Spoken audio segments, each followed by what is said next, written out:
கண்ணியத்திற்குரிய எல்லாம் வல்ல அல்லாஹ்வின் நல்லடியார்களே,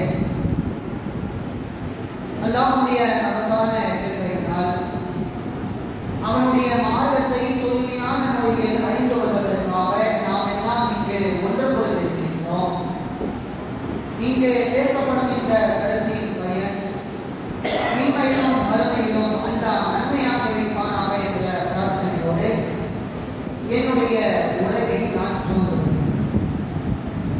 ரமலானினுடைய முதல் பத்தின் தலைப்பாக மறுமை வெற்றிக்கு என்ன வழி என்பதை ஒவ்வொரு முஸ்லிமும் அறிந்து கொள்ள வேண்டும் என்பதற்காக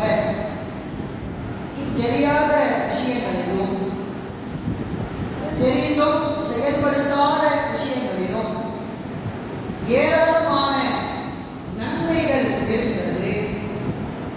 அந்த நன்மைகளை செய்வதன் மூலமாக மறுமை வெற்றிக்கான ஒரு வழியாக இதுவும் இருக்கும் என்பதை தெளிவுபடுத்துவதற்காக இந்த தலைப்பை எடுத்து அதனுடைய இரண்டாவது நாளை அடைந்திருக்கிறோம். இன்றைய தினம் மக்கள் அதிகமான அளவிற்கு குழப்பம் அடையக்கூடிய ஒரு விஷயமாக, அதே போன்று ஒவ்வொரு முஸ்லிமும் குழப்பத்தையும் தாண்டி பல தவறான விஷயங்களில் சென்று அதிலே விழுந்து வழிகட்டு தவறுகளை செய்யக்கூடியவர்களாக மனிதர்கள் இருக்கிறார்கள். அது என்ன விஷயம் என்று கேட்டால், இஸ்லாமிய மார்க்கம் நமக்கு எது அனுமதிக்கப்பட்டது என்று தெளிவாக நமக்கு சொல்லி தந்திருக்கிறது, எது தடுக்கப்பட்டது என்பதையும் தெளிவாக இன்னென்ன விஷயங்களை எல்லாம் நீங்கள் தடுத்து கொள்ள வேண்டும் என்று அல்லாஹ்வும் அல்லாஹ்வுடைய தூதரும் சொல்லி இருக்கிறார்கள். ஆனால் இந்த இரண்டுக்கும் மத்தியில் இது அனுமதிக்கப்பட்டதா, இது ஹலாலா, இது தடுக்கப்பட்டதா, இது ஹராமா என்ற சந்தேகம் உள்ள பல விஷயங்களும் நாம சந்திக்க முடியும். இந்த மாதிரி விஷயங்கள்ல இந்த மாதிரி சந்தேகம் ஏற்படும் பொழுது நாம என்ன செய்ய வேண்டும் என்பதை அறியாமல் மறுமை வெற்றிக்கான அந்த ஒரு வழியை தவறிவிட்டவர்களாக இருக்கும். ஏன்னா எது ஹலாலை பார்த்து தெளிவா ஹலாலான விஷயத்தை செஞ்சிருவோம், எது ஹராம்னு பார்த்து அந்த ஹராமை விட்டு விலகிடுவோம். ஆனால் எது ஹலால், இது ஹலாலா, இது ஹராமா என்ற அந்த சந்தேகம் வரும்போது என்ன முடிவெடுக்கிறதுன்னு தெரியாம இது இதையும் செய்யலாம், இதையும் நாம செய்துவிட்டு போகலாம் என்ற ஒரு மன உறுத்தலோடைய இன்றைக்கு பல முஸ்லிம்கள் செய்கின்ற காரியங்கள் ஏராளமாக இருக்கும். உதாரணத்திற்கு ஒரு ஹோட்டலுக்கு, உணவகத்துக்கு உண்ண போகிறோம். இஸ்லாமிய அடிப்படையில் நாம அந்த உணவகத்திற்கு செல்லும் பொழுது அங்கே ஆட்டுக்கறியையோ அல்லது கோழியையோ அல்லது மாட்டையோ சாப்பிடுவதற்கு முன்னால் என்ன யோசிக்கிறோம்? இது ஹலாலா ஹராமா? ஹலாலா இருந்தாலும் சாப்பிடுவோம், ஹராமா இருந்தால் விலகி விடுவோம் என்று சொல்லி அந்த ஒரு சிந்தனை நமக்கு இருக்கு. இன்னும் என்ன செய்யறோம்? பல உணவகங்களிலே வெளியே ஹலால் ஸ்டிக்கர் மாட்டுறாங்க. அந்த ஸ்டிக்கரை மாட்டி உள்ளுக்குள்ளே ஏதாவது ஹலாலா இல்லாம பண்ணாங்கன்னா அதை சாப்பிட்டு அதுக்கான அந்த பாவத்தை நாம சொல்ல மாட்டோம். ஏன்னா ஏமாற்றிட அவங்கதான். அந்த ஹலால் ஸ்டிக்கரும் சில இடத்துல இருக்காங்க. அவன் இந்த மாதிரி இடங்கள்ல சாப்பிடலாமா வேண்டாமா, இது ஹலாலா இருக்குமா இருக்காதா என்ற இந்த மாதிரியான சந்தேகங்கள் வரும். அதே மாதிரி பேங்க்ல எடுத்துக்கோங்க, வங்கியில காசு போட்டு வைக்கிறோம். அதுல வரக்கூடிய அந்த வட்டி பணங்கள் இது நமக்கு கூடுமா, இது கூடாதா, இதை எடுத்து செலவு பண்ணலாமா, பண்ணக்கூடாதா, இப்படி ஏராளமான சந்தேகங்கள் இந்த ஹலாலும் தெளிவிருக்காது, ஹராமும் தெளிவிருக்காது. இப்படியாக பல சந்தேகங்கள் வரும். இந்த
தெளிவா இருக்கும், ஹலாலும் தெளிவா இருக்கும், ஹராமும் தெளிவா இருக்கும். அதை பக்கம் போயிடுங்க. நீங்கள் எதுக்கு சந்தேகமாக உங்களுக்கு வருகிறதோ அதை விட்டும் நீங்கள் விலகிக் கொள்ளுங்கள் என்பதை நபிகள் நாயகம் ஸல்லல்லாஹு அலைஹி வஸல்லம் அவர்கள் இந்த ஹதீஸ்ல இருந்து சொல்றாங்க.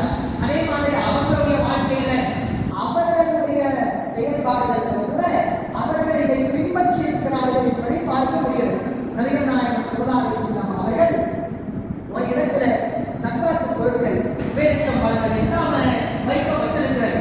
அவர்களுடைய வீட்டினுடைய ஓரமாக எல்லாம் பள்ளிவாசலோ வீடோ பக்கத்து பக்கத்திலே தான் அல்லாஹ்வுடைய தூதர் அவர்களுக்கு அவன் பள்ளிவாசல்ல இந்த பொருட்கள் எல்லாம் சக்காத்து பொருட்கள் எல்லாம் இருக்கிறது. வீட்டில் என்ன செய்து வீட்டில் ஒரு பேரிச்சம்பழம் இருக்கிறது. அல்லாஹ்வுடைய தூதர் அவர்கள் வருகிறார்கள். வந்து அந்த பேரிச்சம்பழத்தை எடுக்கிறாங்க. அந்த இடத்துல ஒரு விஷயத்தை அவர்கள் யோசித்து அதை சாப்பிடாமல் விட்டுட்டாங்க. ஏன் சாப்பிடாமல் விட்டுட்டாங்க? பக்கத்தில் சக்காத்து பொருட்கள் வேற இருக்குது. அந்த சக்காத்து பொருட்கள் உள்ள அந்த பேரிச்சம்பழமா இது இருக்குமோ, இது மக்களுக்கு போக வேண்டிய ஒரு விஷயம், இது மக்களுக்கு இடத்துல சேர வேண்டிய ஒரு விஷயம், இதை நாம சாப்பிடுறது வந்து சரி இருக்காது என்று சொல்லி அல்லாஹ்வுடைய தூதர் அவர்கள் அதை சாப்பிடவில்லை என்ற ஹதீஸை புகாரில 2431 செய்தியாக நாம் பார்க்க முடியும். இந்த இடத்துல என்ன இருக்கிறது? சற்று சிந்திச்சு பாருங்க. அதுல வீட்டில் இருக்கக்கூடிய பேரிச்சம்பழமாக இருந்தது. ஆயிஷா அவர்களோ அல்லது அவருடைய மனைவிமார்களோ யாரோ ஒருவர் கூட அந்த பேரிச்சம்பழங்களை வைத்திருக்கலாம். அது அவருடைய சொந்த பேரிச்சம்பழமாகவும் இருக்கலாம். ஆனா என்ன ஆகுது அந்த இடத்துல? இது நம்முடைய பேரிச்சம்பழமா அல்லது சக்காத்து பொருளுடைய பேரிச்சம்பழமா இருக்கிற பொழுது அல்லாஹ்வுடைய தூதர் அவர்கள் அதை விட்டு விலகிதான் இருக்கிறார். அதை சாப்பிடாமல் தான் இருந்திருக்கிறார்கள். அப்போ இந்த ஒரு விஷயத்தை தன்னளவிலே அல்லாஹ்வுடைய தூதர் அவர்கள் செயல்படுத்தின அந்த காட்சியை பார்ப்போம். அதே மாதிரி மக்களுக்கு தீர்ப்பளிக்கும் பொழுது ஒரு பிரச்சனைக்கு வராங்க. அதற்கு தீர்ப்பளிக்கும் பொழுது கூட அந்த தீர்ப்பில் கூட இந்த செயல் திட்டத்தை அல்லாஹ்வுடைய தூதர் அவர்கள் நிறைவேற்றியிருக்கிறார்கள். என்ன ஆகுது? உத்துபா என்ற நபி தோழர் உத்துபா ரலியல்லாஹு அன்ஹு அவர்கள் மரண படுக்கையில் இருக்கிறார். மரணிக்கிற அந்த நிலையில் இருக்கிறார். அப்போ அவருடைய சகோதரர்களான சஹல் அவர்களை கூப்பிட்டு, சஹலே, சமா என்ற ஒரு மனிதர் இருக்கிறார். அவங்களும் ஒரு சஹாபி. சமா என்ற அந்த மனிதருக்கு அடிமை பெண் ஒருத்தி இருக்கிறாங்க. அந்த அடிமை பெண்ணுக்கு பிறந்த ஒரு மகன் இருக்கிறாங்க. அந்த மகன் என்னுடைய மகன் தான். அந்த அடிமை பெண் மூலமா நான் பெற்ற பிள்ளை தான் அந்த பிள்ளை. அதனால நான் மரணிச்சிட்ட பிறகு சாரே உங்களோட நீங்க வச்சுக்கோங்க, அந்த பையனை கூட்டிட்டு வந்துருங்க, நீங்க அவரை பார்த்துக்கோங்க என்று சொல்லிவிட்டு உத்துபா அவர்கள் மரணித்து விட்டார்கள். இதற்கு பின்னால் என்னாவது? மக்கா வெற்றி எல்லாம் நடைபெறுகிறது. மக்கா வெற்றிக்கு பின்னால் எல்லாம் சகோதரர்கள் அவர்கள் அந்த பையனுக்கு பிடிக்கிறாங்க. பிடிச்சு, நீ வந்து என்னுடைய சகோதரனுக்கு பிறந்த பிள்ளை, நீ என்கிட்ட தான் வரணும் என்று சொல்லி அவங்கள எடுத்துக்கிட்டு வராங்க. உடனே என்ன ஆகுது? அந்த சமா என்ற அந்த நபித்தோடைய மகன் அவர்கள் அவங்க என்ன சொல்றாங்க? இல்லை இல்லை, இது உத்துபாவுக்கு பிறந்த பிள்ளை கிடையாது, உத்துபாவுக்கு பிறந்த மகன் கிடையாது, என்னுடைய தந்தைக்கு அவங்க அடிமையா வச்சிருந்தாங்க, அவங்களுக்கு பிறந்த பிள்ளை தான் இவங்க.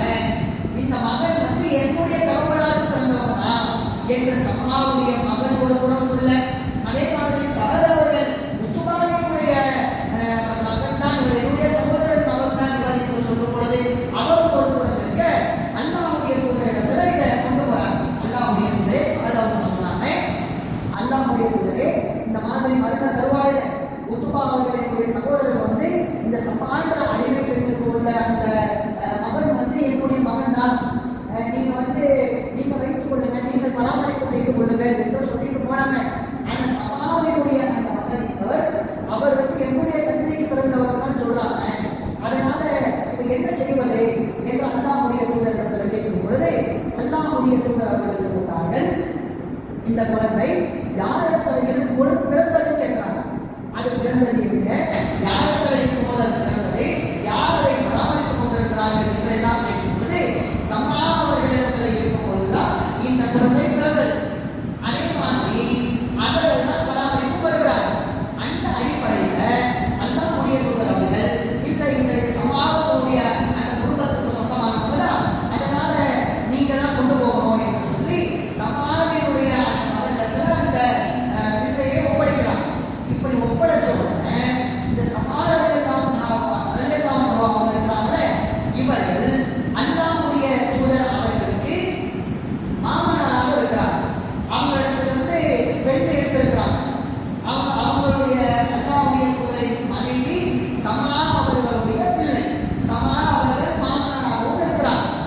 அப்பொழுது அல்லாஹ்வுடைய தூதர் அவர்கள் ஹப்ஸா இடத்துல சொல்லும் பொழுது, ஹப்ஸாவே, நீங்கள் அந்த சமாவியுடைய அடிமை பிள்ளைன்னு சொல்றாங்களே, அவங்க உங்களுக்கு சகோதரர் என்ற முறைதான் வரும்.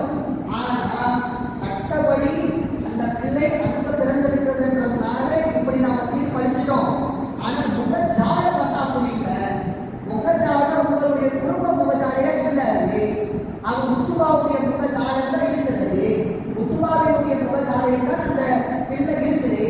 உங்களுடைய குடும்பத்தின் வகையிலான அந்த பிள்ளை முகச்சாடையில் இல்லை. அதனால அந்த சகோதரன் முறை வரும். அதனால அல்லாஹ்வுடைய தூதர் சொல்றாங்க, அந்த மனிதரை விட்டு நீ தள்ளி அவர்களை விட்டும் நீங்க ஒரு அந்நியர் என்றால் எப்படி நீங்கள் பார்த்துக் கொள்ள வேண்டுமோ, இஸ்லாம் சொல்லக்கூடிய அடிப்படையில எப்படி பேண வேண்டுமோ அந்த மாதிரி பேணிக்கோங்க.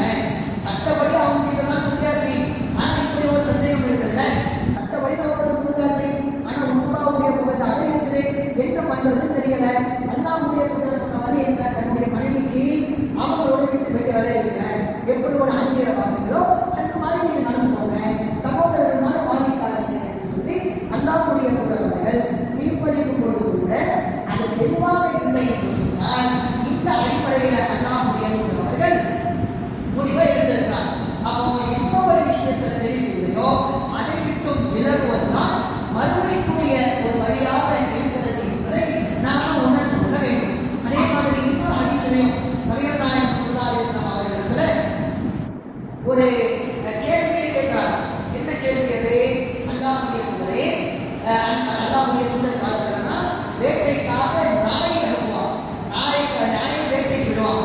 அங்கே ஏதாவது முயலையோ ஏதாவது விலங்கையோ பிடித்து கொண்டு வரும். அந்த பிடிக்கிற அந்த போர்ஸ் வந்து ரொம்ப பயங்கரமா இருந்துச்சுன்னா அங்கே இறந்துடும். அல்லது இறக்காத மாதிரியோ அந்த நாய் கொண்டு வரும். அந்த மாதிரி அதற்கு பயிற்சி கொடுத்துருவான். அப்ப அந்த மாதிரி நாயை விடுறான். அந்த மாதிரி பழக்கம் இருந்துச்சு. இதை பற்றி அல்லாஹ்வுடைய தூதரிடத்துல ஒரு கேள்வி கேட்கிறார். அல்லாஹ்வுடைய தூதரே, நான் என்னுடைய நாயை பிஸ்மில்லான்னு சொல்லி அனுப்பிட்டேன். ஏன்னா அது வந்து பிடிக்கல. அது பிடிக்கும் பொழுது இறந்துருச்சு அப்படின்னா எப்பொழுதுமே எந்த ஒரு இறைச்சி நம்ம உண்மையாக இருந்தாலுமே அந்த உயிரினத்தை பிஸ்மில்லாஹி அல்லாஹு அக்பர் என்று சொல்லிதான் அதை ஹலாலாக தான் நாம் சாப்பிடுவோம். அந்த மாதிரி இங்கிருந்து நாயையோ அல்லது ஈட்டியை வச்சு இருந்தா கூட எந்த ஒரு நிலையிலுமே பிஸ்மில்லா சொல்லி தான் வந்து எரியும்.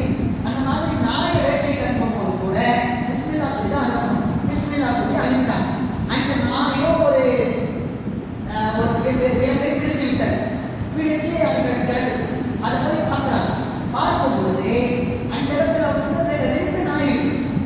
ஏதோ அந்த விலங்கினத்தை பிடிச்சதுன்னு தெரியும். 2 நாய் இருக்கு. வேற ஒரு நாயா இருக்குது. அவர்கள் அனுப்பின பிஸ்மில்லா சொல்லி அனுப்பின அந்த நாய் இருக்கு. இப்போ என்ன பண்றதுன்னு தெரியும். ஏன்னா இந்த பிஸ்மில்லா சொல்லி இது பண்ணப்பட்டதா இல்லை அந்த நாய் இது பண்ணப்பட்டதா தெரியாது. உடனே அல்லாஹ்வுடைய தூதரிடத்துல கேள்வி அழைக்கிறார். அல்லாஹ்வுடைய தூதரே, என்ன செய்கிறது என்று கேட்கும்போது அதை சாப்பிடாதீங்க. ஏனென்றால் உங்களுடைய நாய்க்கு தான் நீங்க பிஸ்மில்லா சொல்லி அனுப்புனீங்க. அந்த நாய்க்குள்ள பிஸ்மில்லா நீங்க சொல்லலையே. அது ஒருவேளை அது பிடிச்சிருந்தா அது உங்களுக்கு ஹராம் ஆயிடும்ல. அப்ப அந்த தன்னுடைய நாயை கூட பிடிச்சிருக்கலாம். ஆனாலும் அல்லாஹ்வுடைய தூதர் என்ன சொல்றாங்க? சாப்பிடாதீங்க. அதை வந்து நீங்க சாப்பிடக்கூடாது. ஏன்னா இந்த நாய்க்கு பிஸ்மில்லா சொல்லி அனுப்புனீங்க. அந்த நாய்க்கு நீங்க பிஸ்மில்லா சொல்லி அனுப்பலையே. அது வேற ஒருவருடைய நாயாச்சு. அப்ப இந்த மாதிரி குழப்பமாக இருக்கக்கூடிய அந்த நிலையில அல்லாஹ்வுடைய தூதர் அவர்கள் சொன்ன விஷயங்கள் அனைத்துமே அதை விட்டு விலகி கொள்ளுங்கள், அதை விட்டு தவிர்த்திருங்கள் என்பதுதான். அதனால்தான் இன்னும் தெளிவா நபிகள் நாயகம் ஸல்லல்லாஹு அலைஹி வஸல்லம் அவர்கள் சொன்னார்கள். இந்த இப்பொழுது சொல்லப்பட்ட செய்தி அஹ்மதுல 17742 செய்தியாக இருக்கிறது. அல்லாஹ்வுடைய தூதரிடத்துல வந்து ஒரு மனிதர் கேள்வி கேட்கிறாங்க. யார் சொல்றா? முஃபிர்னி பிமா யுஹில்ல, எதையெல்லாம் ஹலால் என்பதை எனக்கு சொல்லுங்க. அதே மாதிரி யுஹர்ரிமு அலைக, என் மீது எதையெல்லாம் ஹராம் என்று பட்டியல் போடுங்க என்று கேட்கிறார். எது எதெல்லாம் ஹலால், எது எதெல்லாம் ஹராம் என்று பட்டியல் கேட்கிறார். அல்லாஹ்வுடைய தூதர் அவர்கள் பதில் சொல்றாங்க. பட்டியல் போட்டு இருக்க முடியுமா? இது இதெல்லாம் ஹலாலு, இது இதெல்லாம் ஹராமு, இப்படி அல்லாஹ்வுடைய தூதர் சொல்லல. 2 வாக்கியத்தின் மூலமாக இந்த ஹலால் ஹராமை புரிவதற்கான அந்த விளக்கத்தை அல்லாஹ்வுடைய தூதர் தரார். முதல் விஷயம் அல்லாஹ்வுடைய தூதர் பொழுது அது பிர் நன்மை என்பது ஹலால் ஹலாலா ஹராமா என்பதை பார்க்கும் பொழுது அது நன்மையான விஷயம் எதுவென்று சொன்னால் மா சகலத் இலைஹி நஃப்ஸ், உங்களுடைய உள்ளம் எந்த ஒரு மன உறுத்தலும் இல்லாமல் செய்வேன் அப்படிப்பட்ட எல்லா காரியங்களும் ஹலால் என்று அல்லாஹ் சொன்னார்.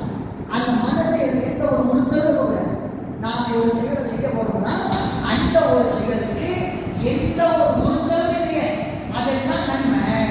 அதுவும் பாவம் எது என்று கேட்டால் மானம் தஸ்குன இலைஹி நஃப்ஸ், அதுல மன உறுத்தல் இருக்கும். அதை செய்யும் பொழுதே அது ஹலாலா ஹராமா தெரியல, அதை செய்யும் பொழுது மனசுதான் உறுத்தம். என்னடா இது நம்ம செய்யறோம், இது தப்பா இல்லையா, இது தப்புதான் செஞ்சுக்கிட்டு இருக்கிறோமே என்று மனசு உறுத்துமே, இதுதான் பாவம், இதெல்லாம் ஹராம் என்று அல்லாஹ்வுடைய தூதர்கள் எது ஹலால் எது ஹராம் என்று மனதளவில் ஒப்பிடுறாங்க. நீங்க உங்களுடைய மனதை கேளுங்க, உங்களுடைய மனம் உறுத்துச்சு அப்படின்னா அதை விட்டு விலகிக்கோங்க. உங்களுடைய மனம் உறுத்தலை உங்களுக்கே தெரியல ஹலால் தான் என்று தெரிகிறது தெளிவாக, அல்லது மற்றவர்கள் சொல்வதன் மூலமாக இது ஹலால் என்று விலகிக் கொள்வதில்லை. அந்த மாதிரி விலகிக் கொண்டால் அதை நீங்கள் செய்யுங்கள் என்று நபிகள் நாயகம் ஸல்லல்லாஹு அலைஹி வஸல்லம் அவர்கள் இவ்வளவு விளக்கமாக இந்த விஷயங்களை சொல்லி தந்திருக்கிறார்கள். அஹ்மத் இப்னு ஹம்பல் இமாம் கூட இஸ்லாத்தை பற்றி சொல்லும் பொழுது இஸ்லாத்தை பற்றி அவர்களுக்கு ஒரு கருத்து தெரிவிக்கிறார். இஸ்லாம் என்பது மூணே ஹதீஸ் போதும், இஸ்லாத்தை ஃபுல்லாக கவர் பண்ணி இதுதான் இஸ்லாம் என்று சொல்லணும்னா அதற்கு மூன்று விஷயங்கள் போடணும். அதில் முதல் விஷயம் என்ன, புகாரில முதல் செய்தி நாம கேள்விப்பட்டிருக்கோம், இன்னமல் அமாலு பின்னியாத், என் செயல்கள் யாவுமே எண்ணங்களை கொடுக்கலாம்.